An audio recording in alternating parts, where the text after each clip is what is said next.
Profesor Dr. Insinyur Nurlita Pertiwi, MT, Guru Besar Bidang Pengelolaan Sumber Daya Alam dan Lingkungan dari Fakultas Teknik Universitas Negeri Makassar. Beliau sudah ada? Ada, tadi ada.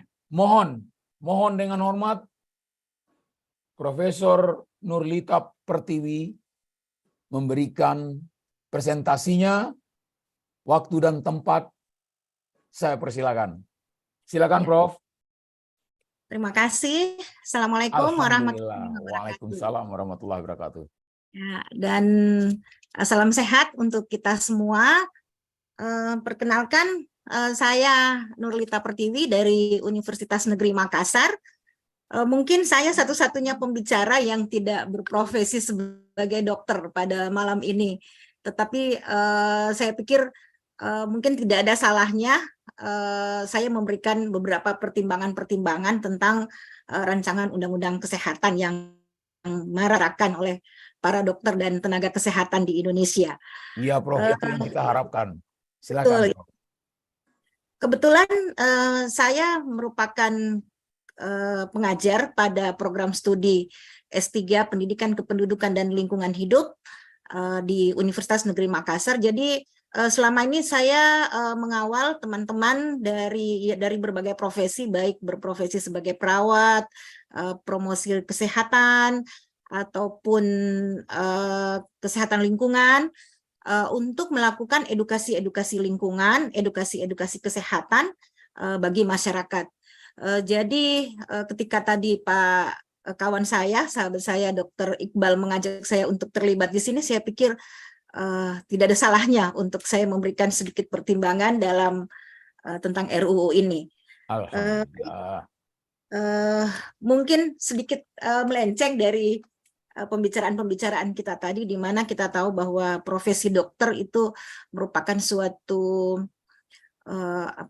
merupakan suatu pionir bagi kesehatan suatu bangsa, sehingga memang juga harus dipikirkan bagaimana pengesahan keberadaan profesi ini terhadap dalam suatu kebijakan nasional.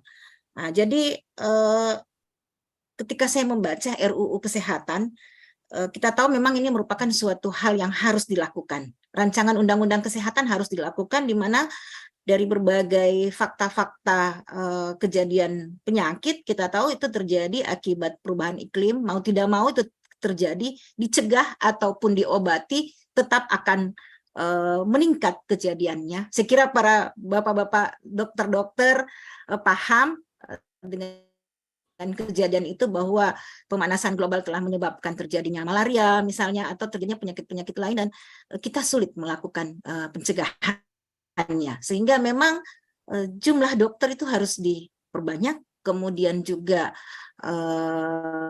mungkin teknik-teknik pengobatan, komunikasi-komunikasi kesehatan harus diintensifkan.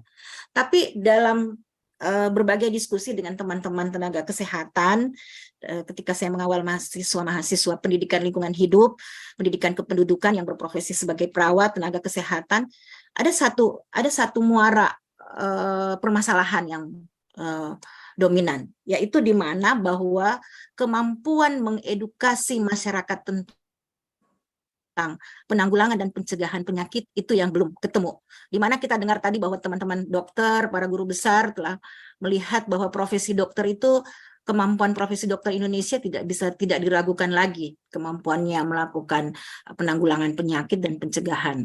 Tetapi satu hal itu adalah bahwa bagaimana mereka mengedukasi itu masih sangat minim. Sehingga kita harapkan bahwa RUU ini tidak hanya misalnya kita membahas bagaimana penguatan profesi kedokteran, tetapi kita harapkan adalah bagaimana pengembangan kapasitas para dokter itu. Jadi muara permasalahan RUU tidak hanya diperbesar pada suatu misalnya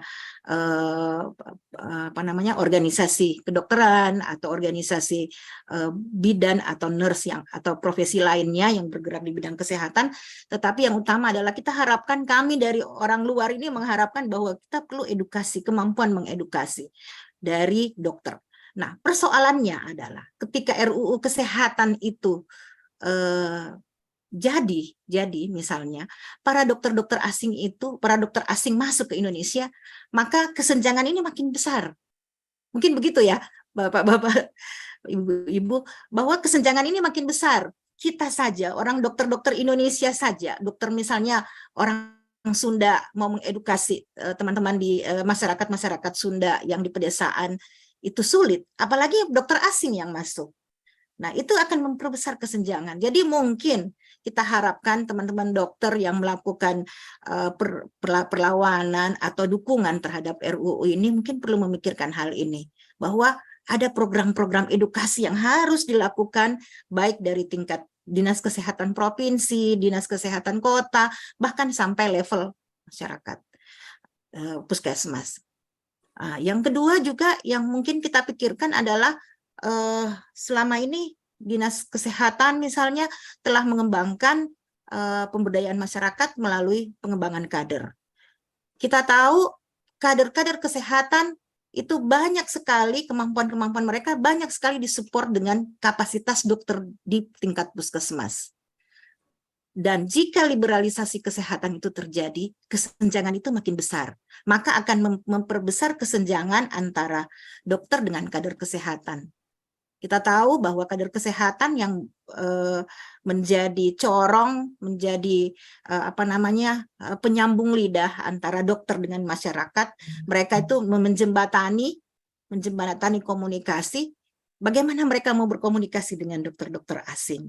Jadi saya sebagai orang yang bukan berprofesi sebagai dokter, tetapi paham bagaimana pentingnya profesi dokter bagi kemajuan suatu bangsa, bagi kemajuan bangsa kita harapkan bahwa RUU ini kalaupun memang harus diaplikasikan, harus disahkan, kita harapkan bahwa mohon dipertimbangkan kapasitas-kapasitas dokter kami yang sudah cukup mumpuni dan mampu untuk bersosialisasi, berkomunikasi dengan masyarakat kita.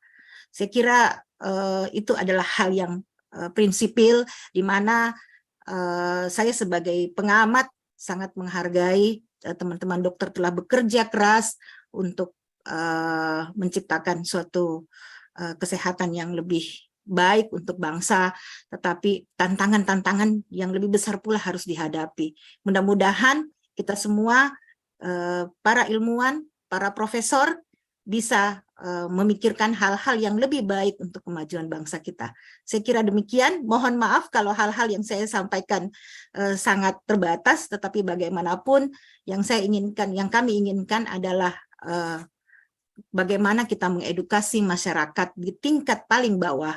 Itu kita harapkan dokter dan semua tenaga-tenaga kesehatan mampu melakukan hal tersebut.